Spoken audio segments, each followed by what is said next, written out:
High friends, Pandian stores serial today episode என்ன மாதிரியான ட்விஸ்டாக்க போகுதுன்னு பார்க்கலாம்.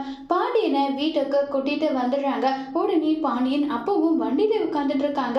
உடனே பாண்டியன் கிட்ட, அப்பா என்னாச்சு, வாங்க வீடு வந்துடுச்சுன்னு சொல்லிட்டு கதிர் கூட்டிட்டு வராங்க. கதிர் கூட்டிட்டு வந்ததுமே கோமதி, ஏய் என்னாச்சுடா, எங்கடா இருந்தாரு உன் அப்பா, நல்லா சொல்லி கேட்குறாங்க. அம்மா எங்கேயும் இல்லை, கடையில தான் அப்பா இருந்தாரு, நீ முதல்ல போயிட்டு ரீஃப்ரெஷ் ஆகு, இன்னைக்கெல்லாம் தூங்காம எப்படி இருந்திருக்கே பாரு, அப்பா போங்கப்பா போயிட்டு குளிச்சுட்டு வாங்கப்பான்னு சொல்லிட்டெல்லாம் சொல்றாங்க.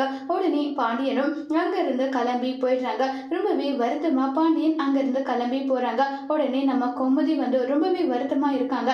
வீட்டுல இருக்கவங்க எல்லாருமே ஆளுக்கு ஒரு பக்கம் வருத்தத்திலேயே இருக்காங்க. இப்ப குடிச்சு முடிச்சுட்டு வராங்க. அப்ப நம்ம பாண்டியன் கோமதின்னு சொல்லிட்டு கிச்சனுக்கு கூட்டிட்டு போறாங்க. கிச்சனுக்கு போனதுமே வந்து அங்க கோமதி, என்னங்க என்ன விஷயம் சொல்லுங்கன்னு சொல்லி கேக்குறாங்க. அரசு விஷயத்துல நான் ஒரு முடிவு எடுத்திருக்கேன்னு சொல்லிட்டு அவளுக்கு கல்யாணம் பண்ணி வைக்க போறேன், மாமாவுடைய பையனுக்கு கல்யாணம் பண்ணி வைக்கலான்னு சொல்லிட்டு சொல்றாங்க. உடனே கோமதியும், ஆமாங்க எனக்கும் இந்த யோசனை சரின்னு படுது, அப்ப நம்ம வீட்டுல இருக்க பசங்க கிட்ட எல்லாமே சொல்லிடலாம்னு சொல்லி முடிவு பண்ணிட்டு இருக்காங்க. இப்ப பாண்டியன் வந்து சேர் மேல உட்கார்ந்துட்டு இருக்காங்க. அடுத்ததா முத்துவேல் சக்திவேலை காட்டிட்டு இருக்காங்க. சக்திவேல் வந்து சாப்பிடறதுக்காக பயங்கர சந்தோஷமா உட்கார்ந்துட்டு இருக்காங்க.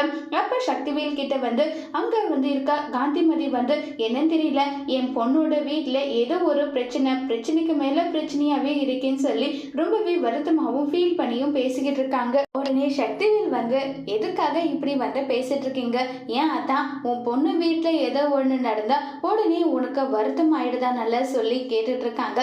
இதை கேட்டதுமே வந்து அங்க குமார் கிட்ட, இங்க பாருடா குமார், இதுக்கு மேல நீ ஏதாவது ஒண்ணு பண்ணினா கூட நடக்கிறதே வேற, நல்லா சொல்லி ரொம்பவே கோபப்பட்டு திட்டுறாங்க. திட்டினதுமே வந்து அங்கிருந்து கிளம்பி போயிடுறாங்க குமார். அடுத்ததா பாண்டியன் வந்து உட்காந்துட்டு இருக்காங்க. பாண்டியன் கிட்ட வந்து வருத்தமாகவும் ஃபீல் பண்ணிட்டும் ரொம்பவே ஃபீல் பண்ணி பேசிக்கிட்டு இருக்காங்க. என்ன எதுக்காக இப்படி எல்லாம் பண்ணிட்டு இருக்கீங்க, ஏதாவது பேசுங்கன்னு சொல்லிக்கிட்டு இருக்காங்க.